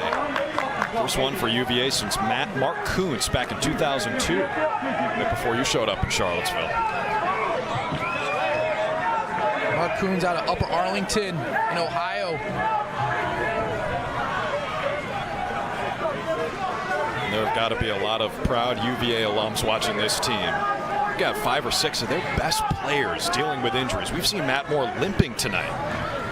And they're up by 5 in the fourth quarter on the road.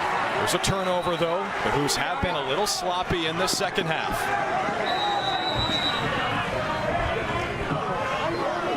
Not a lot of 10-man ride from Virginia. Not surprising when you're up a few goals, but throughout the contest, they haven't put that much pressure on Brown, and I think it has to do with how good and how athletic they think these midfielders are for Brown to run it out from the defensive end to the offensive end. And there's Cole Kastner, number 4 in the country in terms of caused turnover with more than 2 a game. Tops in the ACC, Cole Kastner comes up with a caused turnover in a big spot, under 12 in regulation. UVA leads by 5 after 5 consecutive goals.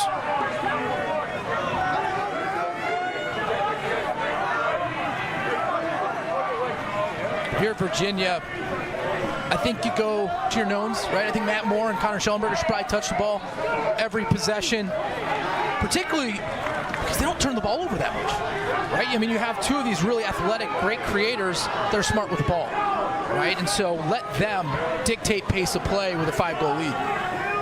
This is Griffin Schutz on the invert, takes the shorty behind the cage. Schellenberger back to Schutz. Up top, it's Moore with space. The sidewinder shot is backed up by Schellenberger.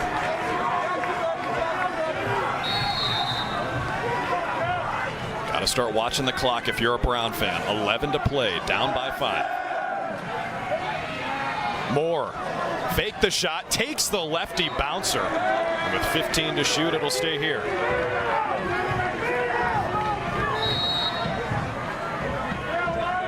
Schellenberger. Cormier has another. Did he throw that in with his left hand? 5 goals struggles for the junior out of Ontario.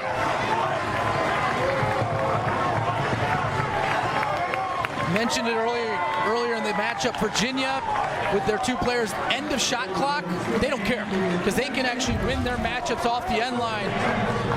And just the nice job, the touch pass from Schellenberger. I can't tell you how hard it is to throw that pass that softly, right? When you're that close and to be that accurate. When you have Peyton Cormier in the interior. Good things happen. Cormier's making up for some mistakes too, man. A couple of turnovers, a wonky shot between the legs when he might not have needed to, and now Brown has a chance. They tried to scoop it in, and Virginia somehow recovers. And we've got an injured Bear on the field. That is Colin Hart, the junior long pole. Appears to be in a lot of pain.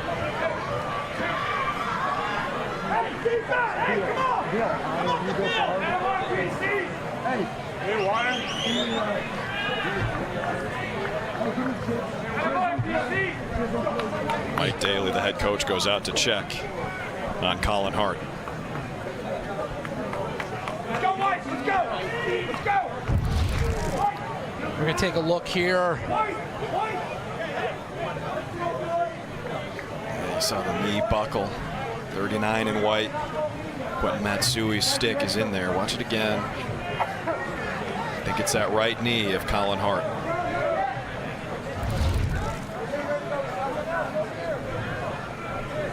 You hate to see injuries like this, especially on hustle plays. Just giving it your all, laying it all in the field.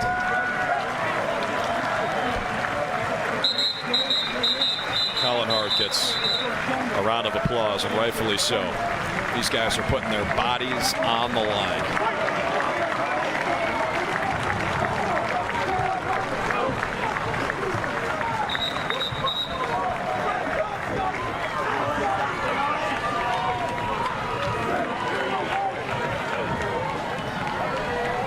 Got a chance to attend practice last night, and Mike Daly's message was pretty simple. I mean, this is what they've been building for ever since he got to campus. Since year 6 for him, first time in the big dance since Lars Tiffany took them to championship weekend in 2016.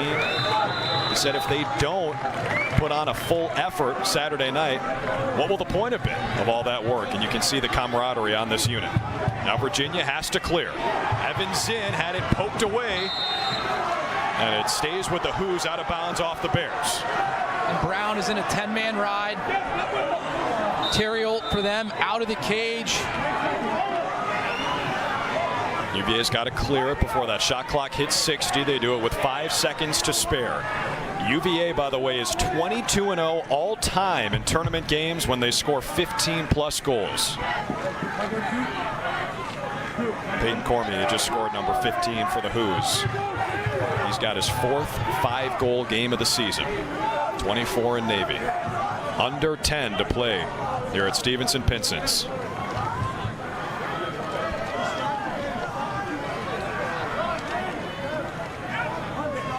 Brown's getting to a point where I think strategically they have to press out a little bit more against Virginia. Take a little more risk. Now again, you open yourself up for the counterattack, but down 6, 9.5 minutes left, not winning the face-offs here in the second half. Got to change something up. What a catch. A shot right into the stick from Patrick McIntosh. Connor Terriol has the stop. It's his 9th save of the game.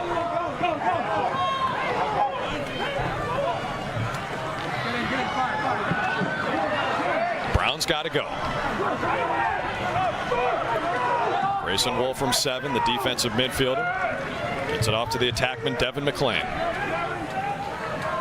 We're going right away. Saw 42 in white just streak in, bottom of the screen. That's Ryan Augevin.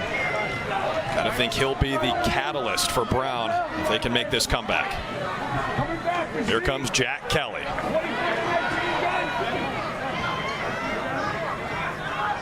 This is Augevin, 42. Great defense from Scott Bauer. What a game he's playing. The key to defending Augevin is to engage him early. Do not let him get a full head of steam. and Bauer did a nice job there.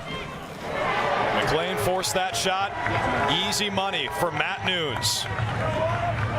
The freshman has 14 saves in his first NCAA tournament game.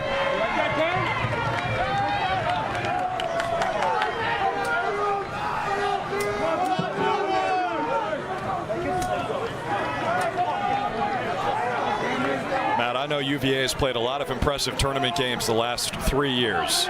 This has got to be right up there in terms of a full unit effort. I think all over the field they've played well. I think there was 3 or 4 really careless offensive possessions, right, which against a Maryland team in the next round you probably can't afford. But again, this is a really good Brown team. They're really athletic, like the up-tempo pace. Look out, Moore with a step, and that's too easy for Matt Moore. 7 straight goals for the Hoos. Connor Schellenberger and Matt Moore really have been a difference here in this matchup. The two probably best offensive players on the field, making an impact both as initiators and feeders. And right here, Matt Moore matched up on the long stick. More of a right-handed player, but he has developed that left hand right here, near side high. Virginia up 16-9. Want to manage COVID? Just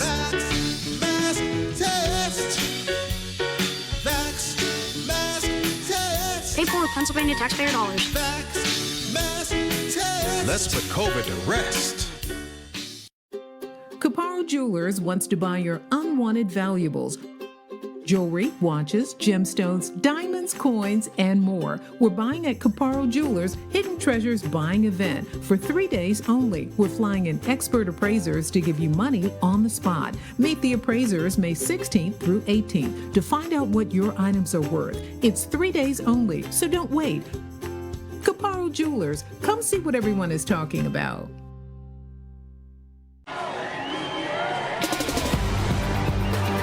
Well, folks, NCAA men's lacrosse coverage continues next weekend with the quarterfinals. The action begins Saturday, May 21st at noon Eastern on ESPNU. For more info on the 2022 Men's Lacrosse Championship, visit ncaa.com, your home for all 90 NCAA championships. We're in the top half of the bracket. The winner of this one gets the winner of Maryland and Vermont. The Terps, if they take care of business and roll through this bracket like a lot of people expect them to, would be the first team ever to finish 18-0. There hasn't been an undefeated national champ since 2006, Virginia. Led by some senior named Matt Ward, the 06 Tewaaraton Award winner. What this Maryland team has done all season has been incredibly impressive. So well coached, and it's the little things. It's them always making the right play with their feet, with their passing, with their shooting. They play like picture perfect lacrosse. I mean, it's been so fun to watch. They haven't been tested all year. They were tested maybe for a half against Ohio State. Other than that, they've run away with everyone. And if they can run the table in the NCAA tournament, I think you're looking at maybe the best season of all time with how dominant they've been. Yeah, I mean, your Hoos in 06, Syracuse in 1990. They're going to be up there with some of the best teams ever. I'm going to say it again, though. Don't sleep on Vermont. If you see those guys walk off the bus, they look like a Power 5 team. And Virginia is just pouring it on right now. Xander Dixon has his second tonight and the 8th in a row for UVA.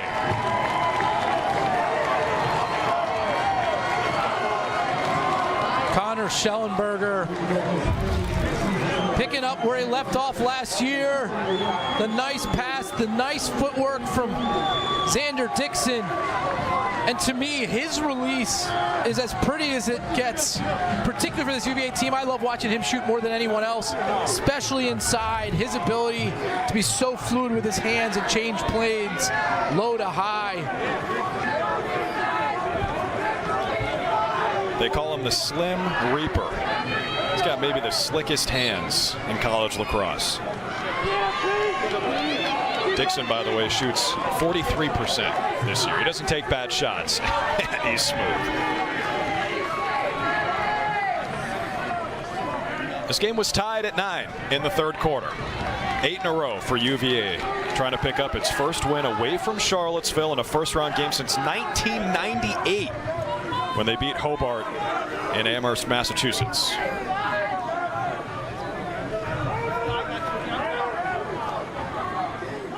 Under 6 to play in Providence. 8-goal advantage for the Hoos.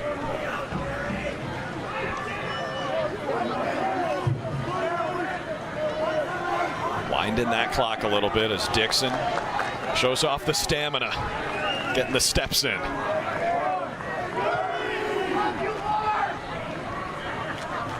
Someone from the stands just yelled, "I love you, Lars." He's got a lot of friends and fans still here in Providence. It's a turnover by the Hoos, taken away by Silas Newsom, 22. Quick passing for Brown, out of bounds, turnover, going back to UVA.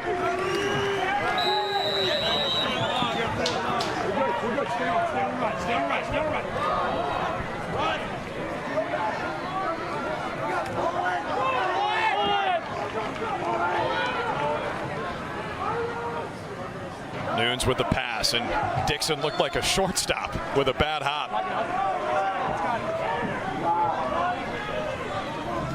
The 10-man ride has been pretty effective for Brown.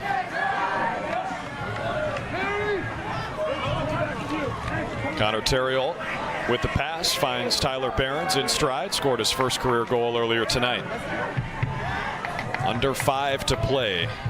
Barring a miracle, Virginia will move on to face the winner of Vermont and Maryland, but what a season for Mike Daly and the Brown Bears. Hadn't been in the tournament since Lars Tiffany left Providence. They host a first-round game. They were the 1 seed in the Ivy League tournament and hosted it here at Stevenson-Pinson's last weekend. This is where Ogevin is at his best, full head of steam to his right. Ogevin, Nunes. This guy has stood tall in his first game in the Big Dance. One ready, go! 15 saves in the contest.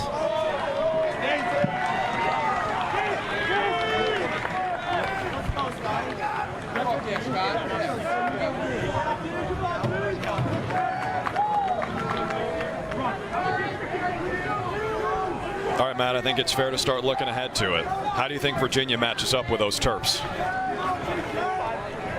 I think Maryland has, I find it would be hard for someone to beat them. Yes. But I would tell you that if I'm picking 1 or 2 teams in the field, Virginia Cavaliers is one of them because they have the athletes. They probably have the better attack, like skill-wise. I think they have the ability. I don't know if they're playing team lacrosse like Maryland is. To me, it's gonna be face-offs, right? If Virginia can compete and be even or better and get a lot of offensive possession, they'll score.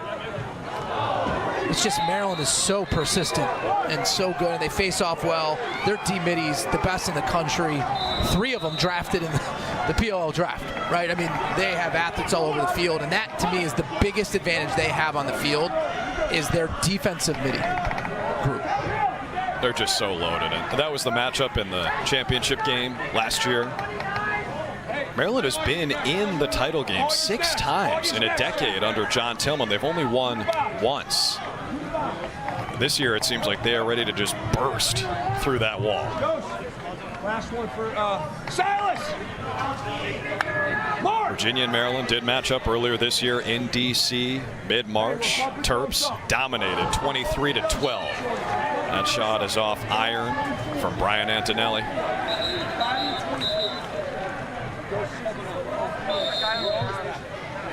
60 to shoot for Brown and Griffin King. Antonelli fires again and beats Nunes 5-hole.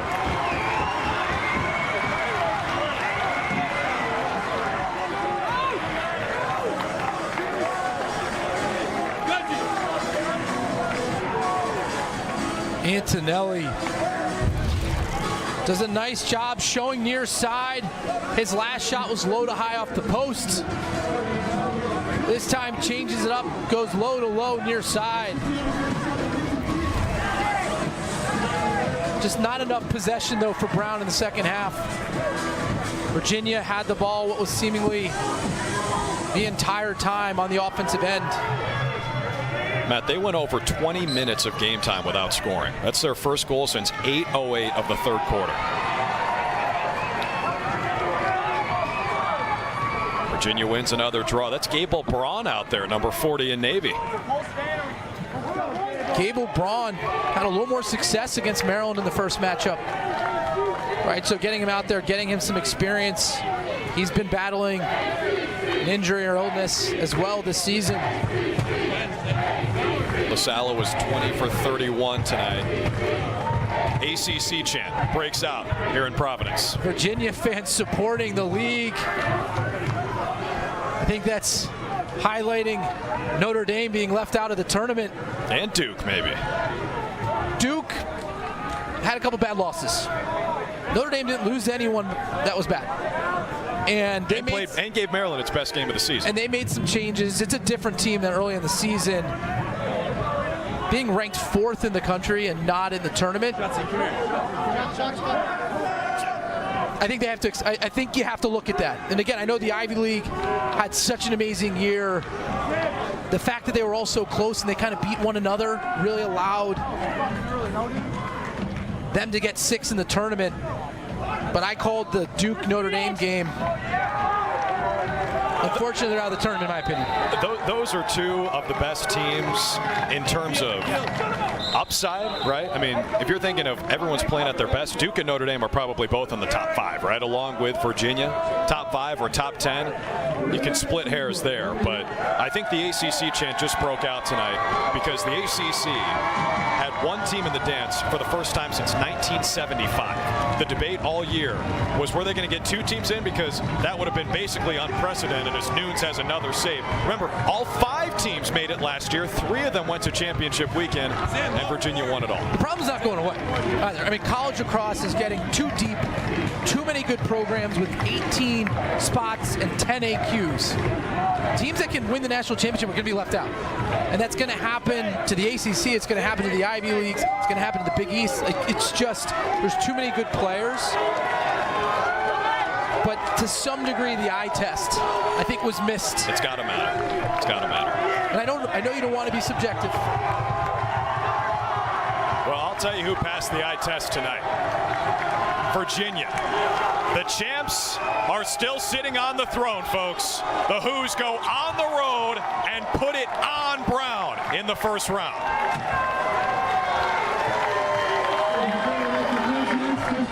The second half performance that Virginia hopes to build on as they make a run in the NCAA tournament.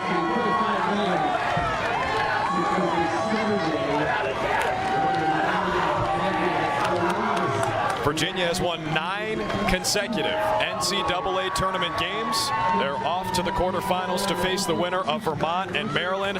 And the head coach, Lars Tiffany, always so gracious with his time, hops on the headset right after the final horn sounds here. And Coach, thanks so much for joining us, and what a performance from your team tonight. I think you can go so many different places with this, but what impressed you most about your team? Well, first of all, the Brown University Bears, I mean, as an alum, I'm very grateful and proud to be an alum of that program. With Mike Daly, the passion of his players, the alumni base, really, really impressive what they did this year. And, you know, they gave us everything we could handle in that first half. And then what you saw in the second half was just, sometimes it's experience. You know, having been here before, having guys like Connor Schellenberger, Matt Moore to control the ball on offense, Petey LaSalle getting us so many extra possessions. And boy, that freshman goalie just shut them down in that second half. And really happy with Cole Kastner and Kate Southstead too, with getting the gloves and putting the ball on the ground when Brown was trying to get something going in that fourth quarter. We just kept creating turnovers. Coach, you obviously have the experience, but let's talk about the newbie, Matt Nunes in the cage. To me, I had a couple rough games, you know, and maybe had some of that freshman, you know, drop off on the back half of the season, but not tonight. What can you say about his performance? Yeah, and he knew he had to make a lot of saves because Brown just keeps shooting. They play a fast, fun pace. You know, we did it when we were here, and now Coach Daly's continuing to play even faster. And so we said, Matt, you just got to keep making saves. And boy, he stepped up in that second half. But I'm really impressed of our D middies. We're taking physical contact. I mean, you see the bone jarring contact, the initiation by the Brown middies and our LSMC counter. That was big boy lacrosse out there. Well, Coach Tiffany, you mentioned it off the top. This is a special game for you. You're a Brown alum. You coached here for a decade. I've got 2 questions for you. Number 1, is the real-life student section as rowdy as those 40 students you had at practice in Charlottesville this week? And number 2, in all seriousness, how did it feel to be back for the second time since you took the UVA job? Yeah, I mean, our 40 fraternity students and friends who heckled us did a really nice job on Tuesday night recreating this, but it's hard to recreate, 3,500 rabid fans, but having the UVA faithful behind us, our parents and our alums, that was huge. That was so much support every time a big play happened, and so really, really grateful to be a part of the UVA tradition and the success here. Well, your team is a role model for everyone. Coach Tiffany, thanks so much for joining us. We'll see you next week. Thank you. 9 straight wins for Lars Tiffany's Virginia Hoos. And Connor Schellenberger, he was the most outstanding player of the tournament last year as a freshman, and he is our player of the game, brought to you by Capital One. He did his damage in the first half with those 4 goals, partner. Yeah, but again, almost to me more important was what he did in the second half, where he really started to get his teammates engaged, finding Cormier a number of times on the crease. He's made a name for himself in May, and with 8 points here in the first round. Finding his shooting stroke, he had struggled. I think it was a bit of a slump, but he was 4 of 5 shooting. Connor Schellenberger showing why he's one of the finalists for the Torton Award. 1 of 5 finalists for that Heisman of Lacrosse. Virginia is moving on. The Kings stay Kings for at least one more round. They get the winner of Maryland and Vermont in Columbus in the quarterfinals next weekend. What a game. We're back to wrap it up after this. Want to manage COVID? Just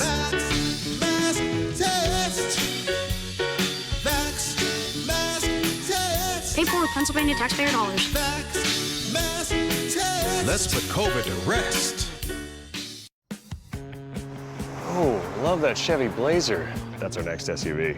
Love that Equinox. That's our next SUV. Nice Trailblazer. It was love at first sight.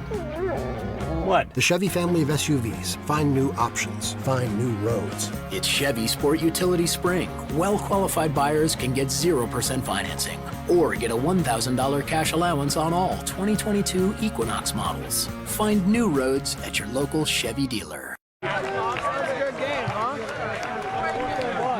Virginia is moving on. Look at Matt Nunes, the true freshman. Hey, get used to the camera, young fella. In his first NCAA tournament game, Nunes was tremendous. 16 saves, allowed 10 Brown goals. UVA wins at 17-10. I'm Drew Carter, back alongside the Tewaaraton winner and 2-time champ, Matt Ward. And what a second half for Virginia. It was a game that was tied 9-9 in the third quarter, and Schellenberger had his presence felt all night. Yeah, early on in the game, he did it with the ball in his stick and his shooting right here. And then what, again, to me was the difference in the game was getting his teammates involved. Virginia plays its best lacrosse when they cut off ball movement. They get the ball into Schellenberger's stick, finding Xander Dixon. And again, the finish from below the goal. There's not much he can't do as a player. He was our Capital One player of the game. You could argue that Nunes had a case as well. 16 saves in his first big dance appearance. Yeah, look, we'll go on seniority there for Schellenberger. But Matt Nunes, early on too, was high level. And again, I think even struggling early in the season. So Coach Tiffany has to be ecstatic that he was as sharp and as explosive as he was throughout the contest. Made it very challenging for Brown to get the ball in the back of the net. So the Ivy League loses for the first time in this tournament. This is the 17th consecutive NCAA tournament where at least one unseeded team has won in the first round.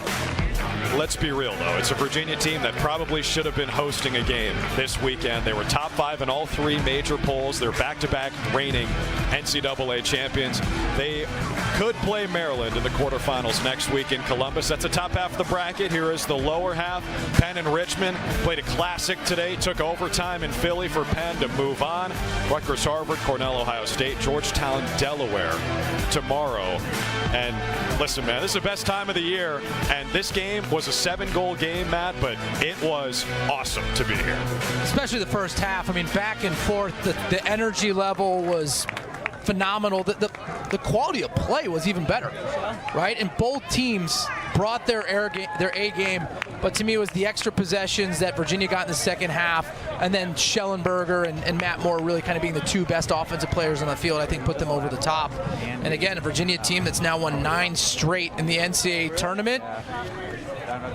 They've got to be feeling good about themselves. And Maryland's got to be watching this thinking, come on, man. Really? If we win in the first round, these are the guys we got to play. The dudes who beat us in the championship last year and might have a ceiling as high as anyone. I'll tell you what impresses me the most about UVA, Matt. They've won 2 straight national championships, and they still play with the same fire. There is zero complacency in this program, and it starts at the top with Lars Tiffany. Coach Tiffany's done a great job building a sense of culture in this program.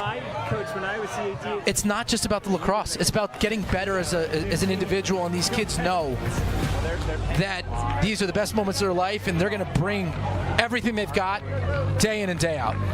Virginia is still alive. They're moving on to the quarterfinals after their 9th consecutive NCAA tournament win. Our final score, 17-10, Hoos over Bruno in Providence. That'll do it for us, for our entire production crew led by Todd Jones and Brett Lancaster, and my phenomenal partner, Matt.